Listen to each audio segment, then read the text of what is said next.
కోసమే తస్మాత్ జాగ్రత్తగా ఉండాలి మహిళా సోదరమణులారా. నోట్లు రద్దు చేసి 15 లక్షల రూపాయలు ఇస్తా అని అట్లా మోసం చేసిండు. మన పిల్లలకు ఏడాదికి 2 కోట్ల నౌకర్లు ఇస్తా అని చెప్పిండు. ఒక్క నౌకరియలే. మొత్తం అన్ని మోసం మాయమాటలు చెప్పుకుంటా ఇవన్నీ మోడీ గ్యారంటీలు. ఇక కాంగ్రెస్ గ్యారంటీలు ఏందో చెప్దాం. అమ్మా ఉపాధి కరువు పని ఎవరు పెట్టిరమ్మా? కరువు పని ఎవరు పెట్టిరు? గట్టిగా చెప్పాలి, గట్టిగా చెప్పాలి. కరువు పని ఎవరు పెట్టిరు? కాంగ్రెస్ పార్టీ పెట్టింది కరువు పని. పేదోళ్లకు భూములు పంచిన పార్టీ ఏదమ్మా? కాంగ్రెస్ పార్టీ పంచింది. పేదోళ్లకు భూములు పంచిన పార్టీ. పేదోళ్లకు భూములు కాంగ్రెస్ పంచితే కలవకుంట్ల చంద్రశేఖరరావు మొన్న ఎత్తుకొని పోయిండు.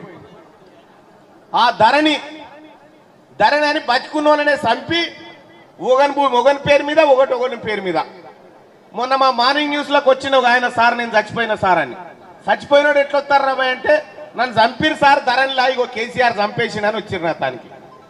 ఏం చేస్తాం? కేసీఆర్ నరేంద్ర మోడీ కలిసి ఇగో ఈ డ్రామా ఆడిరు. కరువు పని కాంగ్రెస్ పార్టీ తెచ్చింది, కంపెనీలు కాంగ్రెస్ పార్టీ పెట్టింది, మన పిల్లలకు ఉద్యోగాలు ఇచ్చింది కాంగ్రెస్ పార్టీ, మనకు భూములు ఇచ్చింది కాంగ్రెస్ పార్టీ, మనకు రుణమాఫీ చేసింది కాంగ్రెస్ పార్టీ, మన బిడ్డలకందరికీ గొప్ప గొప్ప చదువులు చదివించింది కాంగ్రెస్ పార్టీ. తెలంగాణ రాష్ట్రం ఇచ్చింది ఎవరమ్మా? ఎవరు ఇచ్చారు? కాంగ్రెస్ పార్టీ అన్న మాట నిలబెట్టుకునేటువంటి పార్టీ. కాంగ్రెస్ పార్టీ గ్యారంటీలు గివి, నరేంద్ర మోడీ గ్యారంటీలు గవి.